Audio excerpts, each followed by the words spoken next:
Gender wear side bill.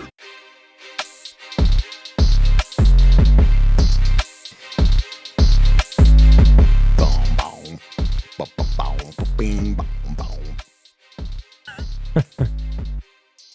Guys, welcome back. We're doing another week of new comics, and I'm with these beautiful faces. The hot dog is here. Brother Marcus is here. Yes. Hot dog, you've got some looks like some Tom Taylor goodness. I sure do. Over here. As usual, are we surprised at all? Go ahead and get into it. So this week, I'm going to start with what I picked up this past week. I actually think I picked it up 2 weeks ago. Whatever. DCeased, War of the Undead Gods, number 5. Whatever. This is the final arc of the DCeased run from Tom Taylor.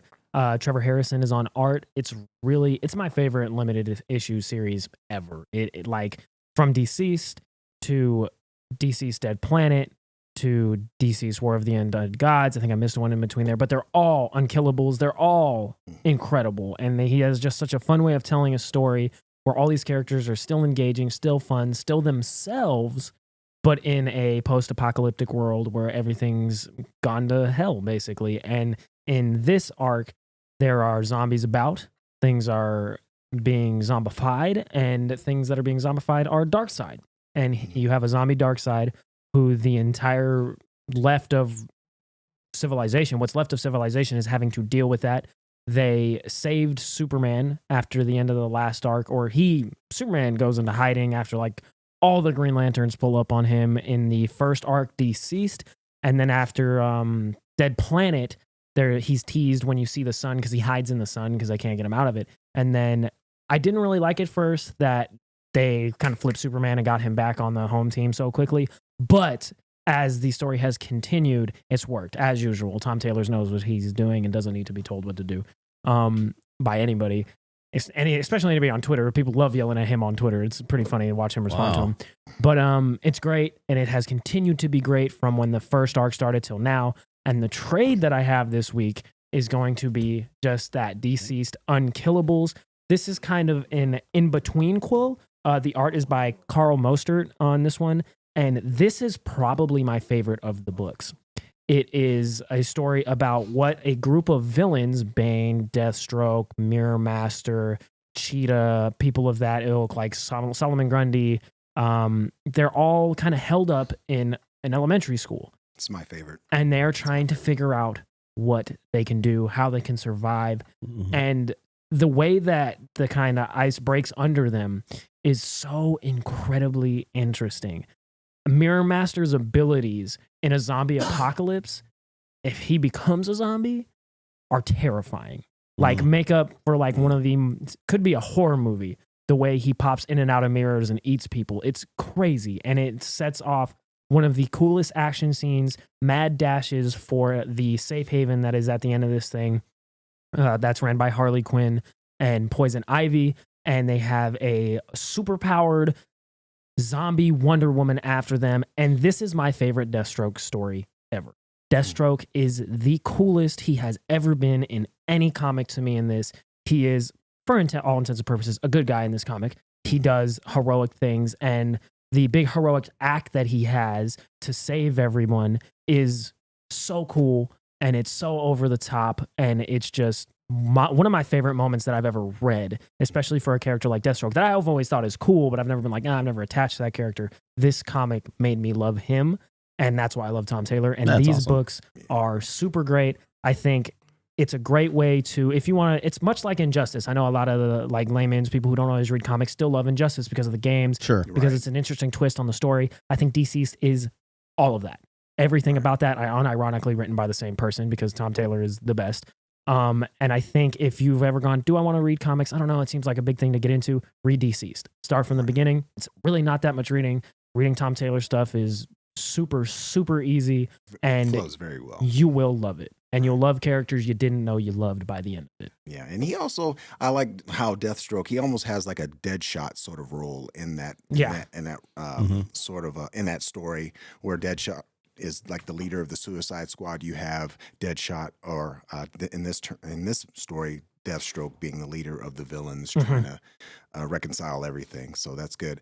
Hope at World's End, I believe, is the name of the title that you were talking about. That is the only one I have not read, and I believe that one's more of a kids kind of story, but I'm not sure. That's the only one I haven't read. I don't think it is, but what it is it's one of those digital firsts that they later brought into print, so a lot of people didn't read it. That's with Black Adam, correct? Yes. Yes. So that is why digital comics should not be marketed. Because I love DCeased and I haven't read them, Yes, so exactly. that doesn't tell you anything. We're anti-technology. Yeah. Except for streaming and watching YouTube. Yeah, well, I mean, that's the thing. We spend all our time, most of our day, looking at backlit screens all day. We need to look at dead trees again. That's more therapeutic to the eyes.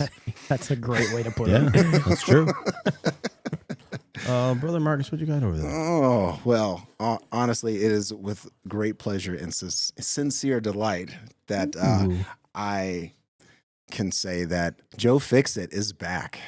The Peter David created alternate ego of Incredible Hulk, who debuted in Incredible Hulk 347, which was back, I want to say 89-ish, somewhere in that area, 88, something like that. He is back in a limited series. Basically, we already had some of him in the new Fantastic Four series, which was released last year, the 5-issue series, which wrapped up, which is now in trade paperback. Written by Peter David, who right now is still dealing with health issues, but man, still an awesome writer. He still has it. This issue is a lot of fun. It follows Joe Fixit, he's basically muscle for a guy who a casino owner. He runs the Coliseum Casino in Las Vegas. It's set in Las Vegas, and a very familiar villain that we know from Hell's Kitchen area comes out and decides he wants to take a piece of the pie out here in Vegas, I should say, and comes down and and tries to challenge the Gray Hulk, which is not a good idea, even though you're roughly the same size. This guy can make basically mincemeat out of a puny god. So I wouldn't think a ground level down to earth grounded villain could step up to him, but he does anyway. And it honestly, it was amazing read. It's a lot of fun. You were telling us, yeah. And the internet is saying 1996 for Joe Fixit, and that he debuted in the Incredible Hulk TV series, the cartoon. The cartoon. Yeah, interesting. Oh, wow. I didn't know that. Okay. That also might not be true, but that's what the internet just that's what the internet said. That's other stuff. Maybe like in the cartoon, that's maybe where he debuted as an animated figure, maybe. But he's also, depending on where you look too, the Gray Hulk in general, a lot of the speculators look at the Gray Hulk as its own appearance as well. So it just depends. But yeah, so new miniseries, great. Great read. I highly suggest you guys put it on your poll. Peter David, he still has the magic. We hopefully he gets well soon. I know he's still undergoing a lot of stuff, so health-wise. So hopefully this isn't the last we see of him. This isn't his swan song sort of story.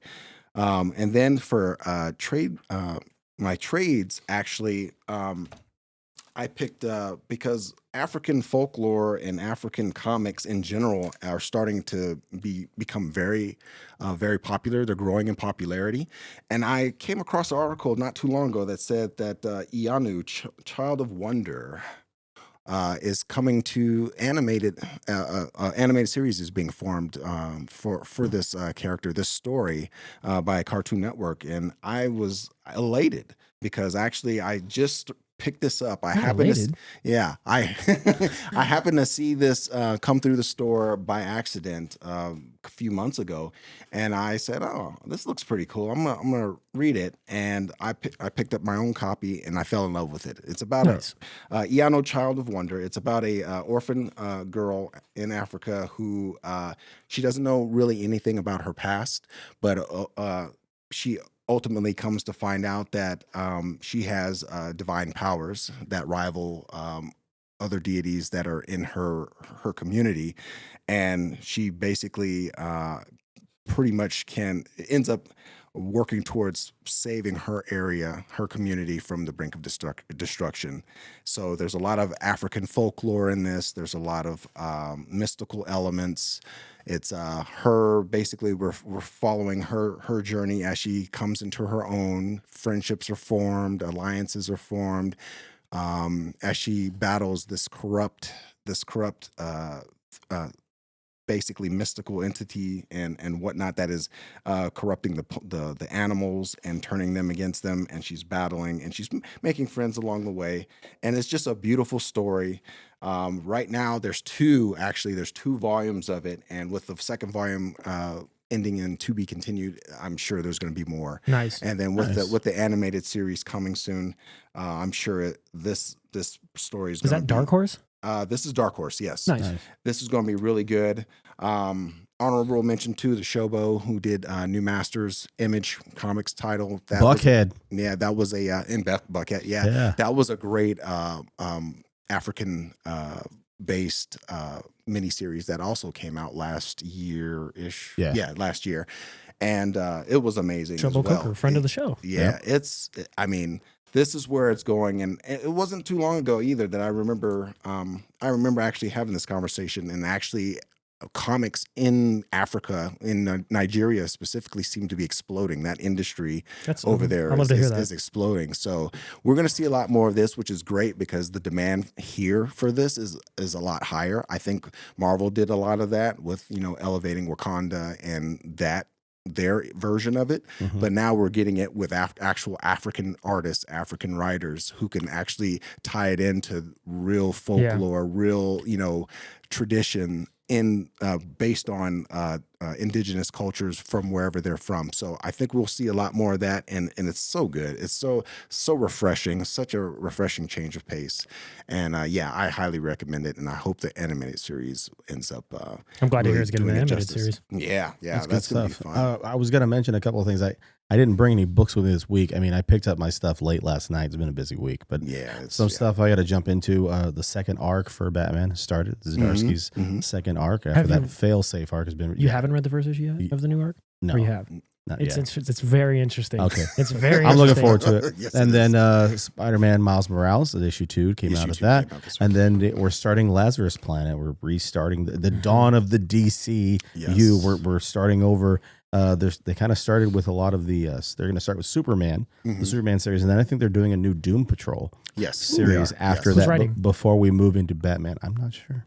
Interesting. Yeah, but I'm looking forward to it. There's going to be like multiple Superman series, but a lot of good stuff to read. You guys gave us some really cool options to check out, so I appreciate it, guys. We will talk to you soon. Have a great evening. Be on the lookout for other videos coming up the next few days. Coming out like crazy. We like crazy, like wildfire. We'll talk to you guys soon. Have a great evening. We'll talk to you soon. Love you guys later. Good night, everyone.